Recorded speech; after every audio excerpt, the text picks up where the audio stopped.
Sebelumnya, jangan lupa pencet tombol like dan subscribe dulu ya, biar semangat bikin cerita berikutnya. Ceritanya dimulai dari seorang pemuda polos yang hidup damai, sampai adiknya datang membawa malapetaka. "Mainin game simulasi kencan ini dong, seru banget," katanya. Awalnya si abang nolak, tapi dipaksa adiknya, akhirnya main juga. Si adik liburan santai, tapi si abang malah grind gamenya kayak atlet e-sport tanpa tidur 3 hari. Hingga game tamat beserta riwayat hidupnya. Tiba-tiba dia bangun lagi, tapi bukan di dunia nyata. Dia malah respawn di dunia lain, jadi anak bangsawan bernama Lion. Masalahnya, dunia itu kebalik total. Perempuan lebih berkuasa dari laki-laki. Dunia terbalik versi game kencan yang dulu dia mainin. Lion sempat mikir, oke, ini kesempatan emas. Aku bakal manfaatin semua pengetahuan dari game buat naik kasta.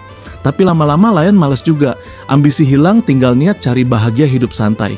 Sampai akhirnya datang ujian hidup. Lion dijodohkan sama wanita yang umurnya udah 50 tahun. Bahkan lebih tua dari ibunya Lion. Sebagai anak tebi 3, dia juga nggak boleh masuk akademi karena biayanya mahal. Udah miskin, dijodohin sama nenek-nenek, siapa yang tahan? Akhirnya Lion nekat. Dia kabur buat cari harta karun legendaris di Pulau Terapung yang seharusnya ditemukan oleh tokoh utama game itu. Dengan kendaraan terbang, dia terbang gagah sampai tiba-tiba angin kencang datang dan kendaraannya jatuh. Untungnya Lion masih hidup, cuman harga diri aja yang hancur. Dia lalu menjelajahi reruntuhan kuno, berhadapan dengan robot penjaga yang super canggih.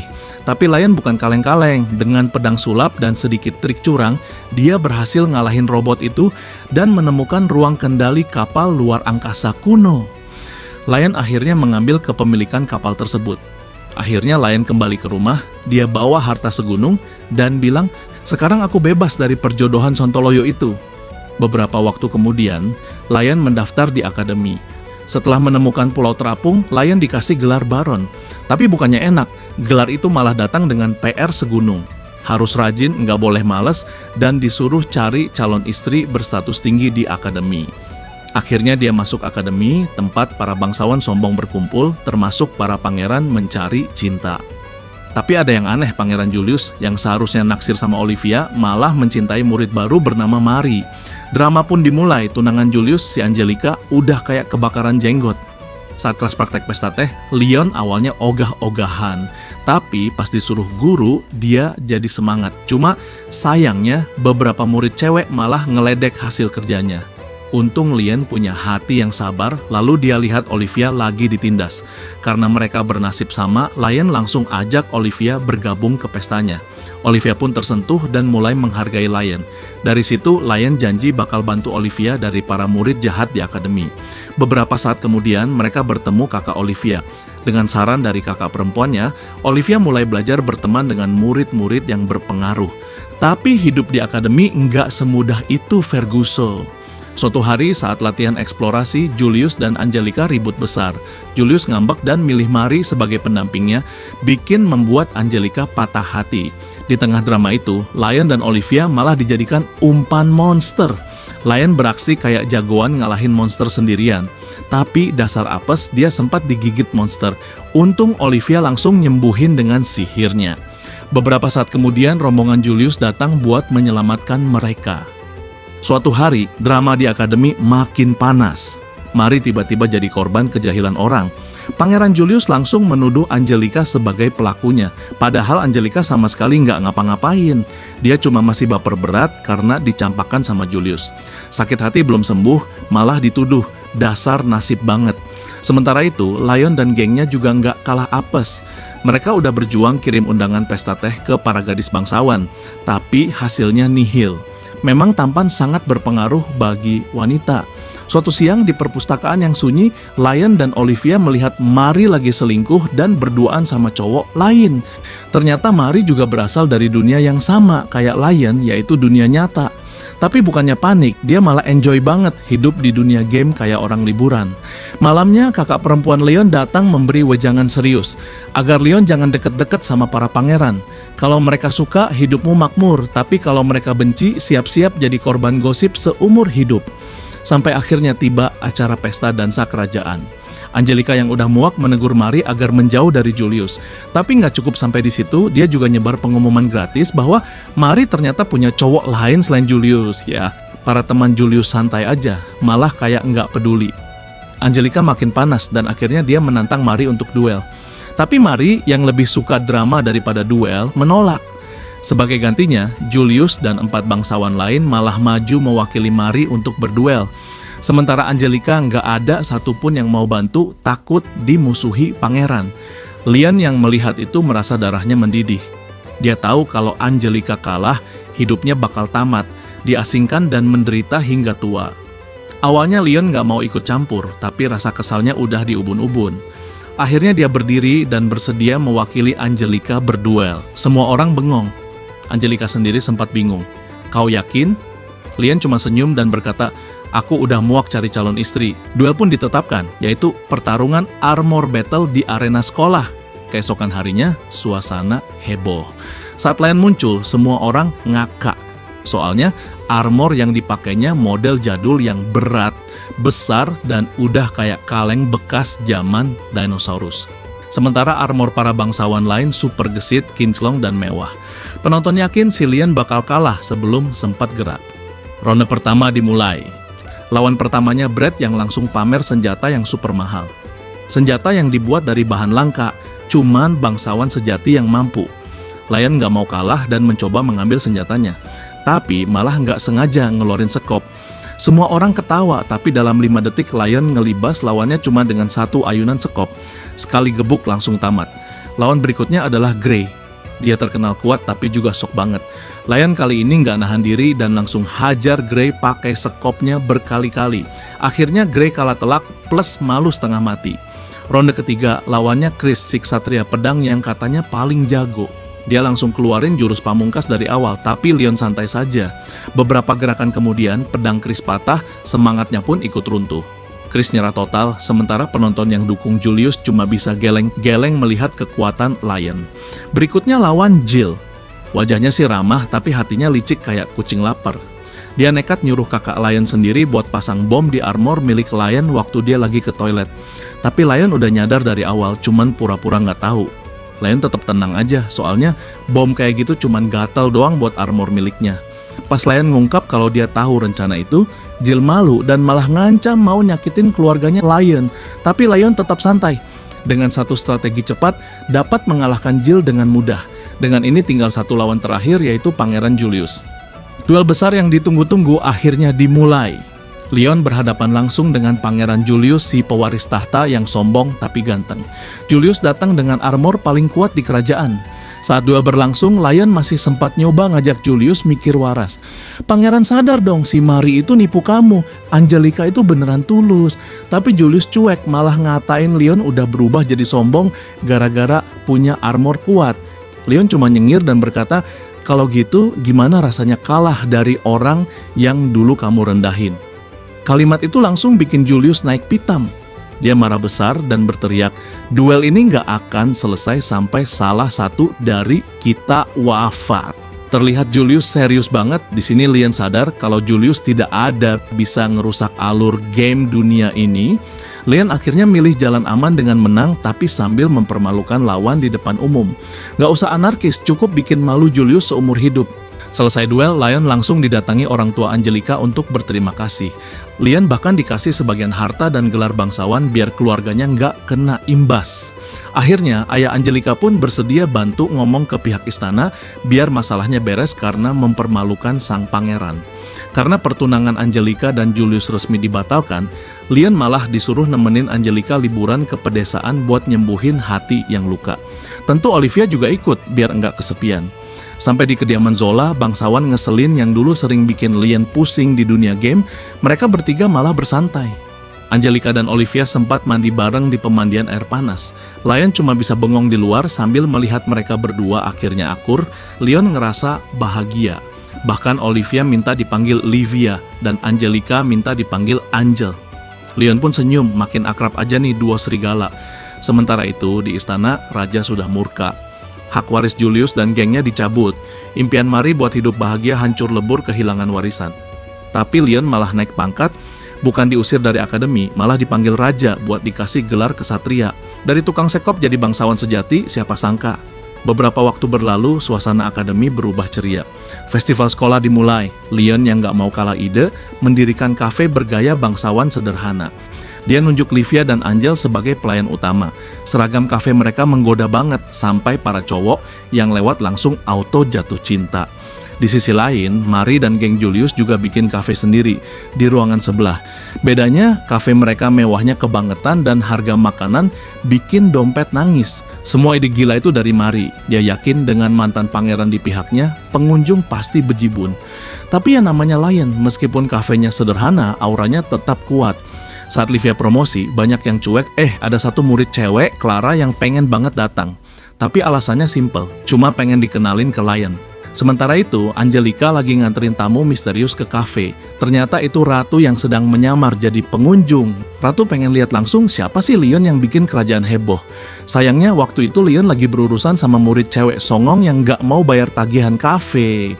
Cewek itu ngaku bangsawan tinggi, seenaknya ngacauin kafe dan ngehina Livia serta Angel. Sampai akhirnya Ratu turun tangan dan berkata, "Cukup." Suasana langsung beku. Lion pun melihat kesempatan emas buat balas dendam kecil. Karena merasa Ratu ada di pihaknya, dia langsung menghajar secara elegan mereka yang sudah bikin onar di kafenya. Setelah semua tenang, Ratu menasihati Lion dengan bijak sambil bilang bahwa ini kunjungan pertamanya ke festival dan ia ingin punya kenangan indah. Melihat Ratu yang cantik, lembut, dan berwibawa, tanpa mikir panjang, dia berkata, "Kalau begitu, jadilah kenangan paling indahku, menikahlah denganku." Semua orang kaget melihat Lion yang kocak sedang melamar Ratu. Sayangnya, sebelum Ratu bisa jawab, Julius datang menghentikan lamaran kocak si Lion. Setelah sebelumnya bertemu dengan Livia, Clara akhirnya resmi mengajukan permohonan bantuan kepada Lion. Padahal, jujur saja, Lion tidak punya kewajiban apapun untuk turun tangan. Tapi karena Livia turun sebagai penengah, Lion pun luluh dan memutuskan membantu gadis itu supaya reputasinya sebagai bangsawan tidak jatuh. Beberapa hari terakhir, Lion dan teman-temannya sedang miskin tingkat dewa karena kafenya yang sepi. Untuk menambah pundi-pundi, Lion memilih menonton pertandingan balap sambil bertaruh niatnya jelas, mencari uang sebanyak-banyaknya. Untung ada analisis Luxion yang super akurat membuat semua undiannya selalu tepat sasaran. Lion pun jadi kaya mendadak berkat kemenangan peserta yang dia dukung. Namun, ada yang ganjil di arena. Para murid lain seperti kompak menjahili teman pangeran yaitu Jill sampai cedera parah dan tak bisa melanjutkan lomba. Belum lagi tunangannya Jill datang dan membuat situasi semakin keruh. Sebagai panitia, Angelica harus buru-buru mencari pengganti. Lion yang merasa berutang budi pada ayah Angelica akhirnya setuju menggantikan Jill.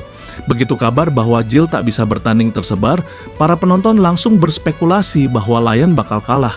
Tapi begitu melihat kemampuan Lion di arena yang tiba-tiba seperti mesin turbo hidup, para peserta lomba langsung panik dan mulai main kotor. Hampir semua peserta kompak ingin menjatuhkan Lion. Sementara itu, di tempat lain terjadi adu mulut antara Angelica dan Livia. Hubungan mereka makin keruh gara-gara masalah Clara. Di saat orang-orang lain memperlakukan Lion dengan buruk, Lion justru makin serius. Ia memodifikasi kendaraannya hingga bisa melaju super kencang, menyusul dan menyalip semua peserta, lalu menjadi juara pertama. Setelah menang, Lion segera menemui Livia. Dia ingin menjadi penengah supaya hubungan Livia dan Angelica bisa kembali adem. Livia awalnya mau bicara baik-baik dengan Angelica, tapi belum sempat. Clara sudah datang ke kamarnya. Sebenarnya Livia tidak mau Lion ikut terseret masalah Clara. Tapi karena Stefani berada di balik semua kejahatan ini, ia tak banyak pilihan. Ditambah ucapan Stefani, membuat hati Livia tercabik-cabik. Dia mulai bertanya-tanya kenapa Lion dan Angelica semakin dekat. Padahal dia hanya rakyat jelata Stefani, bahkan menuduh Lion tertarik pada tubuh Livia karena tidak populer di kalangan perempuan. Di sisi lain, Lion sedang bersiap menghadapi bajak udara yang bakal menyerang tempat tinggal Clara. Dari ingatan lamanya, Lion tahu bahwa Stefani yang mengundang bajak udara itu. Tapi Lion memilih menghadapi mereka karena mereka membawa benda penting untuk membangkitkan kekuatan Livia. Selain Lion, Clara juga mengajak dua bangsawan teman pangeran untuk membantunya. Walaupun hubungan mereka sering panas dingin, mereka tetap menjalankan misi masing-masing. Sementara itu, Angelica akhirnya mengetahui rencana Stefani. Setelah berani mengusik Livia, Angelica langsung memberi peringatan keras dan ancaman akan menghancurkan Stephanie. Setelah itu, ia bersiap menyusul Lion dan Livia melawan bajak udara. Tak lama kemudian, Lion mendapat laporan dari Luxian bahwa musuh sudah dekat. Lion menyuruh kedua rekannya bekerja sesuai tugas, tapi karena mereka sontoloyo dan kebingungan, akhirnya Lion turun tangan sendiri memakai armor model lama bajak udara. Itu sempat meremehkannya karena armor tipe lama milik Lion. Tapi begitu Lion bergerak, mereka langsung terkejut. Seluruh pasukan mereka bisa dihajar habis-habisan dengan mudah. Kapten bajak udara hendak kabur, tapi Lion berhasil menggagalkannya dan mengamankan semuanya. Sebenarnya Lion bisa saja memusnahkan para bajak udara, tapi dia tidak ingin membunuh siapapun demi hidup yang tetap normal. Beberapa waktu kemudian, mereka berkumpul di kebun. Karena rencana Stephanie gagal total, Clara berniat menimpakan kesalahan pada Livia. Untung ayahnya tidak mudah dibohongi. Begitu Lion menjelaskan apa yang sebenarnya terjadi, Clara langsung menangis dan mengakui seluruh kejahatannya. Suatu hari Lion bertemu Livia dan Livia terlihat murung macam kucing kehujanan. Dia sedih karena merasa Lion tidak punya alasan jelas untuk membantunya. Melawan penindasan Stephanie, Livia sebenarnya ingin berteman baik dengan Lion dan Angelica. Beberapa saat kemudian Lion sedang menyendiri di luar kapal. Tanpa sengaja ia bertemu Brad yang sedang bersiap latihan pedang. Brad ini punya cita-cita mulia, yaitu mengalahkan Lion. Maka tanpa basa-basi dia langsung menantang Lion latihan bareng. Sementara itu Julius dan Jill diam-diam membuat rencana kabur dari istana. Tapi sayang, rencana mereka langsung gagal total karena sang ratu tidak mengizinkan mereka keluar. Tak lama kemudian, Lion dan lainnya sedang santai makan siang ketika kabar heboh datang, yaitu pasukan utama musuh menyerang. Greg dan Brad sudah siap tempur. Mereka bertugas melindungi kapal, sementara Lion menghadapi musuh dari depan. Saat pertempuran dimulai, Livia keluar kapal untuk melihat keadaan, tapi malah diincar musuh yang berhasil mendarat di kapal mereka. Untung saja Greg dan Brad ada di sana. Meskipun kemampuan mereka tidak seberapa, setidaknya mereka cukup tangguh untuk mengulur waktu dan menjaga Livia tetap aman. Lion kemudian melibas pemimpin musuh tanpa ampun hingga mereka menyerah total. Setelah itu, Lion juga menemukan barang penting yang ia cari, tapi ia belum memberikannya kepada Livia karena hubungan mereka sedang tegang. Di sisi lain, Livia ternyata menyesal sudah mengatakan hal-hal menyakitkan kepada Lion. Ia sedih karena Lion tidak memanggilnya dengan nama Livia seperti biasanya. Tidak lama setelah itu, kapal milik keluarga Angelica tiba untuk membantu menenangkan kekacauan. Setelah semua selesai, mereka melapor di kerajaan. Lion menyerahkan hadiah peperangan kepada Greg dan Brad. Tidak hanya itu, ia mengajukan banding ke istana agar gelar bangsawan mereka dikembalikan.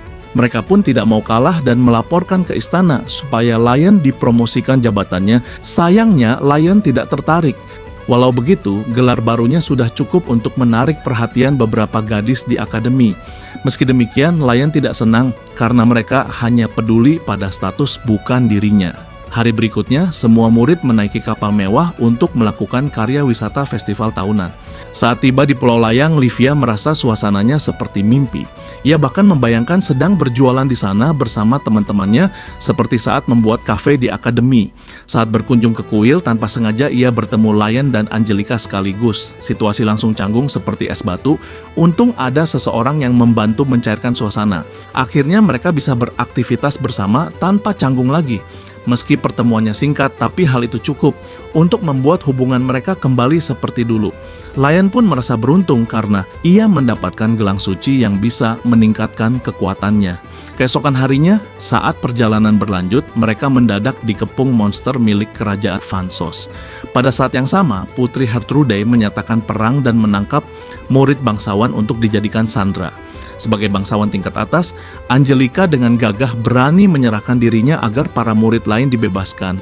Lion dan Livia tentu tidak setuju dengan keputusan itu, tapi mereka tidak bisa berbuat apa-apa karena murid lain justru menghalangi dan bahkan memukuli mereka tanpa rasa bersalah. Angelica menyerahkan diri demi semua orang, tapi karena hanya Lion dan Livia saja yang berani melawan, Putri Gertrude memutuskan menyerang tanpa peduli nyawa murid-murid tersebut. Saat Lion berada di sel tahanan, Chris memohon agar ia menyelamatkan para murid. Tapi karena mereka sudah tega membuang Angelica, Lion menolak menolong begitu saja. Ia berkata, jika memang ingin diselamatkan, maka semua harus ikut bertarung, tidak bisa hanya mengandalkan dirinya seorang. Dengan menaiki kendaraan terbangnya, Leon langsung tancap gas dan menerobos semua musuh yang menghadang. Fokusnya cuma satu, yaitu menyelamatkan Angelica yang sedang disandera di kapal musuh. Sementara Lion sibuk jadi pahlawan, ternyata Chris dan murid lainnya juga berusaha melindungi kapal. Walau bagi musuh usaha mereka dianggap tidak berarti karena PAL itu sebentar lagi masuk jangkauan meriam. Begitu meriam ditembakkan, Livia tiba-tiba membangkitkan kekuatan super yang bikin semua orang melongo. Tanpa perlengkapan lengkap pun, dia berhasil membangkitkan sihir besar yang melindungi seluruh kapal.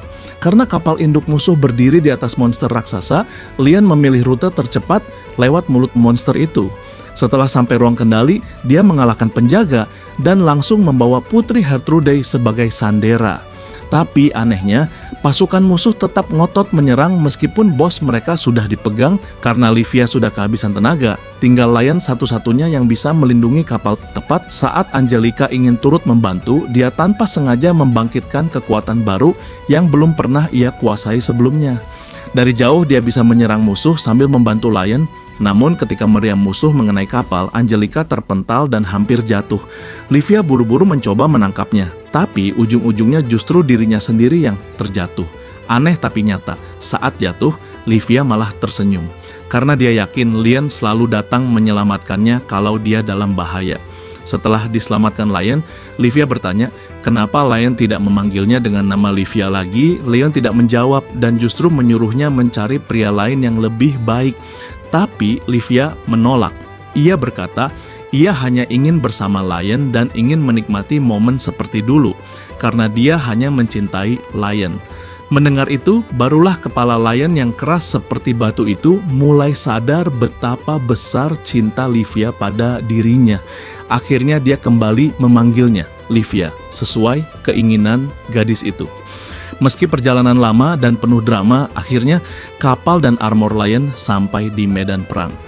Dengan peralatan tempur model lama, Lion malah berhasil melakukan serangan balasan yang membuat keadaan berbalik.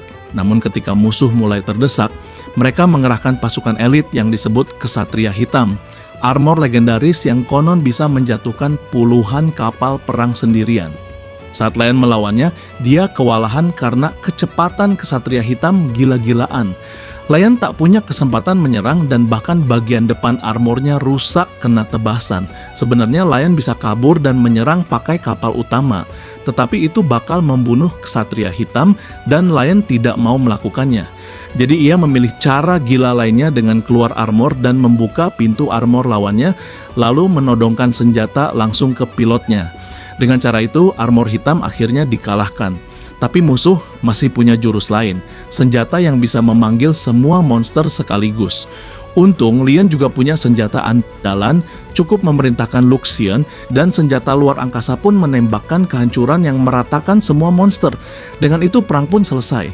Beberapa waktu kemudian, mereka kembali ke Akademi Lion mendapat tantangan duel dari kelompok Julius. Lion menerima, tapi berniat pura-pura kalah agar mereka menang dan bisa kembali dekat dengan Mari. Sayangnya armor buatan mereka masih cacat dan bisa meledak kalau tidak dihancurkan. Mau tidak mau, Lion harus menang untuk menyelamatkan penantangnya.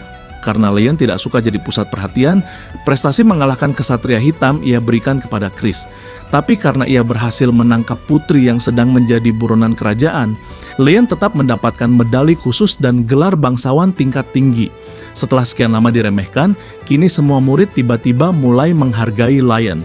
Sementara itu, Mari cuma bisa iri karena rencananya selalu gagal gara-gara Lion. Setelah menerima penghargaan, Lion keluar dengan perasaan campur aduk. Lalu ia teringat bahwa Livia masih menunggu jawaban darinya.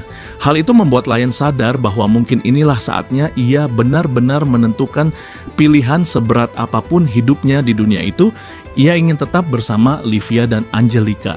Dengan itu, maka berakhirlah cerita ini. Jangan lupa like dan subscribe